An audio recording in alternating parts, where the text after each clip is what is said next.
Halo Subbreaker, masih bersama Bangke di sini. Apa kabar kalian semuanya? Tentu saja Bangke doain yang terbaik buat kita semua. Kembali lagi bersama Kaum Review yang selalu setia menemani kegabutan kalian yang bingung mau ngabisin kuotanya buat apaan. Ya, di sini Bangke ngejelasinnya santai aja ya, sambil kita ngudut sambil bercerita. Oke? Buat teman-teman yang baru nemu ini video, jangan lupa subscribe dan lihat juga video sebelumnya ada di playlist. Dan buat subbreaker kaum review, tentunya jangan lupa tinggalin jejak kalian di kolom komentar.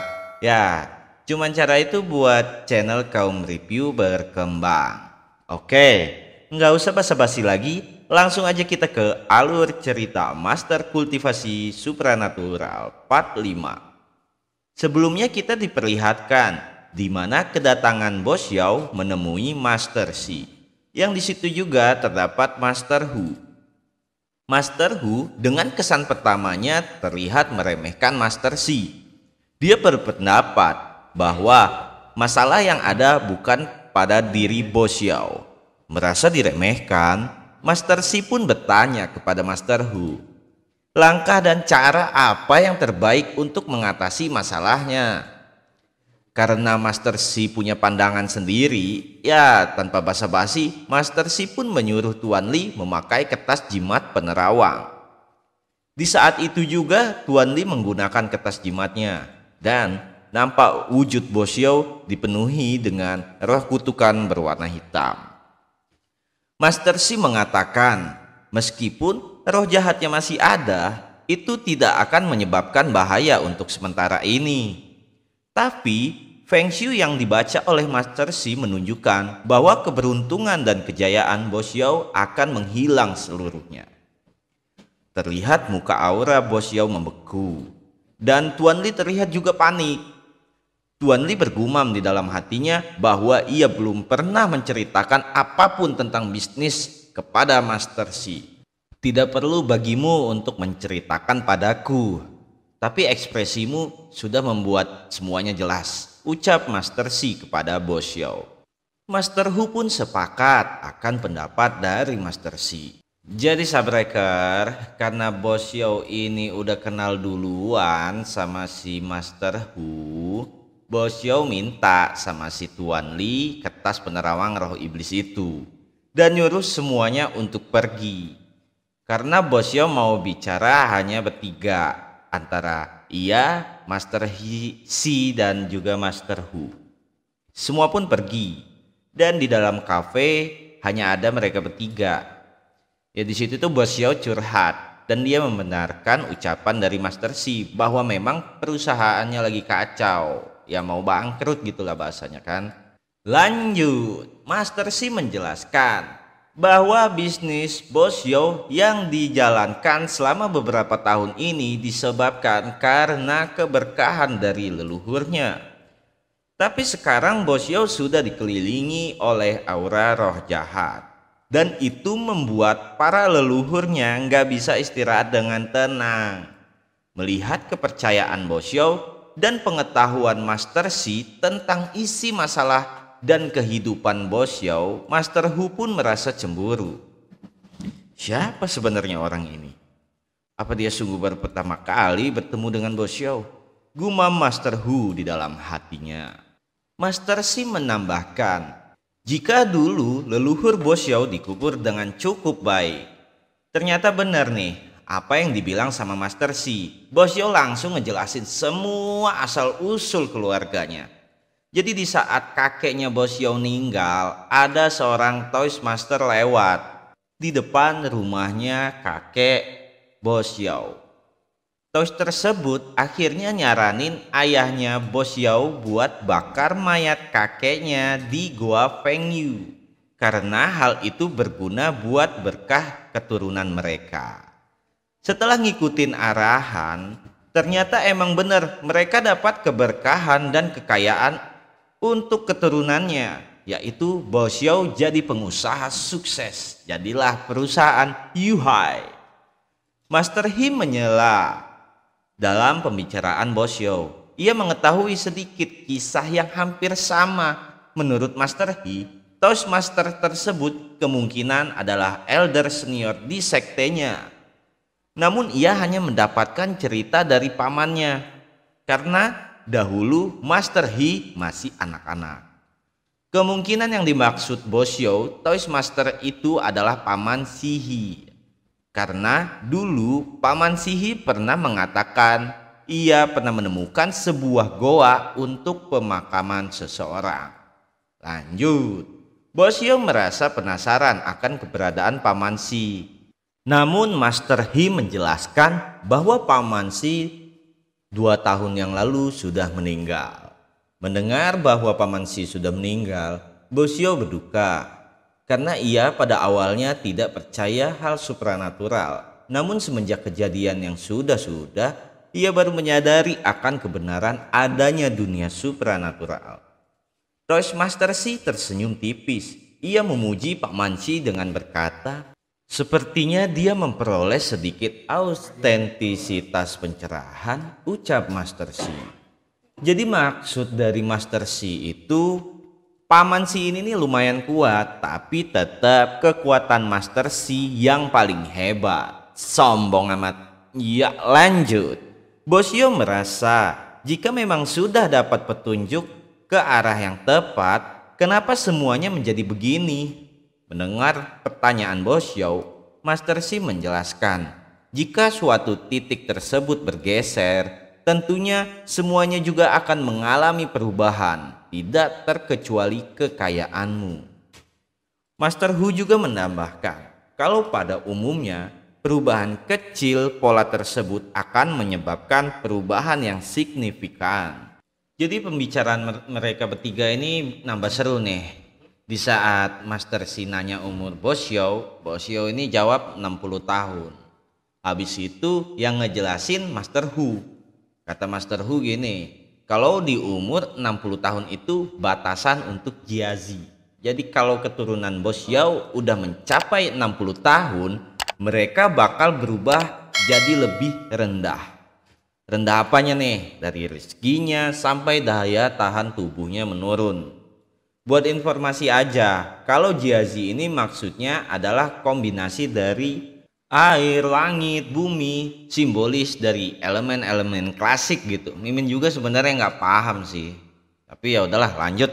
Master Si menambahkan kalau roh-roh jahat yang lagi muncul di sekeliling Bosyo ini nggak bakalan ngebahagiain maaf saya berakhir kurang fokus, nggak bakalan ngebahayain dia. Cuman mereka itu ngincer uang dan aura negatif di sekeliling Bosyo. Ingat ya guys ya, yang dimaksud ngincer uang itu bukan rohnya suka uang, bukan, tapi pengen buat bangkrutin atau melaratin si Bosyo ini lah. Pokoknya di sisi negatifnya gitu. Dalam perdebatan mereka, Master Hu nyaranin Bosyo buat cepet pindahin itu makam kakeknya Bosyo. Ucap Master Hu memang dibenerin nih sama si Master Si, bahwa memang bagus makamnya dipindahin, tapi hal itu aja nggak cukup. Karena roh jahat udah terobsesi sama si Bosyo. Jadinya mau dipindahin doang makamnya itu tuh nggak bakalan cukup, Sabreker. Master Hu agak panik dengar penjelasan dari Master Si. Dan dia bertanya, apa Master Si punya cara lain buat ngatasin masalah tersebut? Master Si sambil tersenyum, dia cuma jawab, tentu saja. Master Si pun membacakan mantra, tanpa basa-basi ia pun mengeluarkan jurus. Ya, terdapat kilin roh naga emas di belakang Master Si. Sambil mengeluarkan jurus, Master Si menjelaskan bahwa kilin adalah yang terbaik untuk menekan dan mengusir roh jahat. Bosyo yang melihat energi Master Si yang berbentuk naga emas dengan kertas mantra, ia terkejut. Lalu ia mengucapkan terima kasih. Proses penghisapan energi roh jahat pun dimulai. Dan di saat proses tersebut berjalan, Master Hu yang memang memiliki kemampuan hebat nampak terlihat kagum akan kekuatan dari Master Si. Sampai di dalam hatinya ia bergumam, kalau Master Si ini adalah tetua dari tempat suci yang telah berinkarnasi. Lanjut. Ya, nampak roh jahat pergi menuju ke arah barat. Yang ternyata menurut pendapat Bos Yao, arah tersebut adalah tempat di mana makam kakeknya disemayamkan. Master Si pun menjelaskan bahwa memang benar roh jahat yang pergi itu menuju sumber dari makam leluhur Bos Yao, dan Kilin akan mengejar lalu menekan sepenuhnya. Sin pun diperlihatkan di gunung makam leluhur Bos Yao. Roh jahat nampak bertarung melawan Kilin dari Master Si. Kembali di kafe, dalam perbincangan mereka, Master Hu yang sudah mengakui akan kekuatan Master Si, ia pun mengucapkan terima kasih dan menganggap Master Si adalah seniornya. Dan juga ia bertanya, apakah mereka harus pergi menuju makam tersebut saat ini juga. Master Si yang nampak sedang fokus mempertahankan Kilin untuk menekan roh jahat dari jauh, ia pun menjawab bahwa mereka tidak perlu untuk pergi ke makam tersebut karena hal itu merepotkan. Jadi guys, Master Si ini ngeluarin jurus Kilinnya dari kafe itu sambil minum teh, sambil tempur. Anjay. Tak lama kemudian, Master Si sudah terlihat tidak lagi melakukan segel tangan untuk menekan roh jahat tersebut. Dan ia berkata bahwa roh jahat telah dibersihkan. Mendengar pernyataan dari Master Si, jika roh jahat telah dibersihkan, wajah semeringas Bos Yao terlihat. Ia pun berniat untuk memindahkan makam dari leluhurnya itu, dan tidak lupa mengucapkan banyak terima kasih kepada Master Si. Dengan wajah datar dan sambil menunjuk ke arah Master Hu, Master Si berkata, "Kau bisa menyuruhnya untuk mengurus pemindahan makam. Aku tidak akan mau repot-repot untuk hal tersebut," ucap Master Si. Agak songong nih ya enggak Master Si-nya. Senggol dong. Bacot kontol. Lanjut. Bos Yo bertanya kepada Master Si cara yang terbaik untuk memindahkan makam leluhurnya tersebut. Master Si pun menjawab dengan santai, jika makam tersebut harus dipindahkan ke selatan sejauh 6 tiangan dengan total 30 mil. Mendengar saran dari Master Si, Master Hu heran. Bagaimana tidak? Secara umumnya, pemindahan makam dilakukan dengan mencari urat nadi naga dan mengeceknya langsung ke lokasi. Paman Si yang mereka anggap orang hebat di sektenya saja tidak bisa melakukan hal tersebut tanpa pergi ke lokasi. Bos Yo yang merasa bahagia karena masalahnya sudah diselesaikan, ia meminta Master Si untuk membantu ikut mengantar makam leluhurnya untuk dipindahkan dan siap memberikan hadiah kepada Master Si. Master Si pun menolak. Ia pun beranjak pergi sambil berkata bahwa untuk sisanya bisa diurus oleh kultivator manapun, karena itu adalah hal yang mudah. Bos Yo merasa tidak bisa menahan keputusan dari Master Si. Ia pun mengikhlaskan keputusan Master Si. Sambil berjalan dan menengok ke arah mereka, ia menjelaskan untuk imbalan dan jasa yang telah ia lakukan dengan nilainya bertotalan adalah 300 yuan. Bos Yo langsung mengiyakan dan siap memberikan uang 300.000 yuan tersebut. Namun untuk bonusnya mereka akan memberikannya nanti setelah perusahaannya stabil. Lanjut, Master Hu nampak kesal akan nilai yang disepakati oleh Bos Yo dan ia tidak berdaya untuk meminta lebih dikarenakan Master Si telah menyelamatkan perusahaan Yuhai Group. Semua pun berakhir. Master Si lalu pergi meninggalkan kafe. Dan seketika di luar, Master Si menerima hadiah dari kebaikan yang ia lakukan seperti biasanya. Ia pun tersenyum dengan bergumam di dalam hatinya, sangat bagus. Ini berbeda dari yang lainnya. Aura ini enak. Lalu tak luput Master Si pun meminta kepada Bosio untuk membawakan uang cash karena ia tidak mempunyai ATM. Bosio pun mengiyakan dan ia meminta Tuan Li untuk mengantarkan Master Si pulang ke rumah. Pada saat di dalam mobil, Master Si meminta untuk diantarkan ke gedung Lanyu. Sesampainya di gedung Lanyu, di dalam ruangan terdengar suara wanita sedang berbincang via telepon. Ternyata wanita tersebut adalah Nona Ma. Dalam perbincangan terdengar Nona Ma berkata pada ayahnya, "Ayah, aku tahu bahwa ayah memiliki persahabatan dengan Master Si dari Gunung Wudang itu. Jadi harga sewanya hanya 50%. Hanya saja lokasi rumah lama sangat bagus dan juga perkembangan bisnis keluarga kita ya sangat membutuhkannya. Tidak masalah jika dia membayar sewa dan kami juga tidak bisa saling mengingkari janji. Tapi karena dia tidak bisa bayar, gak apa-apa kan kalau aku usir?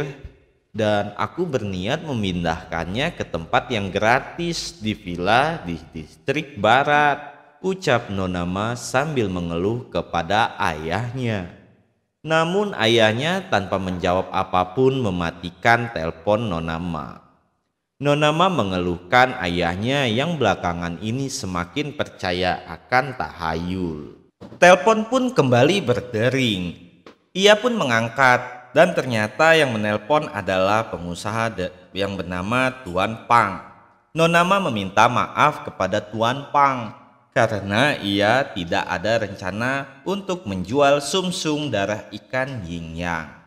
Jadi Nona Ma ini agak bete moodnya karena Master Si dan ayahnya yang buat sampai-sampai para pelanggan yang mau menawar barang aja di cancel sama Nona Ma. Tak lama kemudian suara ketukan pintu berbunyi dan itu adalah sekretaris dari Nona Ma. Sekretaris tersebut mengatakan bahwa di lantai bawah terdapat Tuan Si, yaitu Master Si yang ingin bertemu dengan Nona Ma. Tanpa basa-basi, Nona Ma mempersilahkan untuk Master Si menemuinya. "Tolong suruh dia masuk," ucap Nona Ma. Di saat Master Si masuk ke dalam ruangan Nona Ma, ia langsung melemparkan tas ke meja Nona Ma. Nona Ma heran, ia bingung maksud dari tujuan Master Si. Dan Master Si pun menjelaskan bahwa untuk tunggakan bulan lalu dan uang sewa bulan ini serta bulan depan telah ia bayar dan meminta Nona Ma untuk tidak terus-terusan menemuinya dengan rajin. Ya, dan part 5 pun selesai sampai di sini. Maaf sekali Sabreker kaum review, cerita Master Kultivasi Supranatural part 5 kita cukupi sampai di sini terlebih dahulu. Kita cukupi atau kita sudahi? Ya, atur-atur aja para Sabreker. Jangan lupa untuk tinggalin jejak kalian dan tungguin cerita selanjutnya dari kaum review. Tentunya tolong juga tinggalin jejak kalian di kolom komentar. Serta baru yang nemuin video ini dan belum subscribe, jangan lupa subscribe, oke? Bantu channel kaum review berkembang. Udah gimana Bang Kim? Kita sudahi sampai di sini, oke? Aman. Oke Sabreker, aman? Tungguin aja deh. Pokoknya kaum review bakalan 3 hari sekali upload video buat kalian. Dan itu udah cukup kan buat ngobatin rasa bete dan juga rasa kejenuhan kalian yang bingung mau ngabisin kuotanya. Oke, sampai di sini saja. Sampai jumpa kembali bersama Bangke di sini. See you.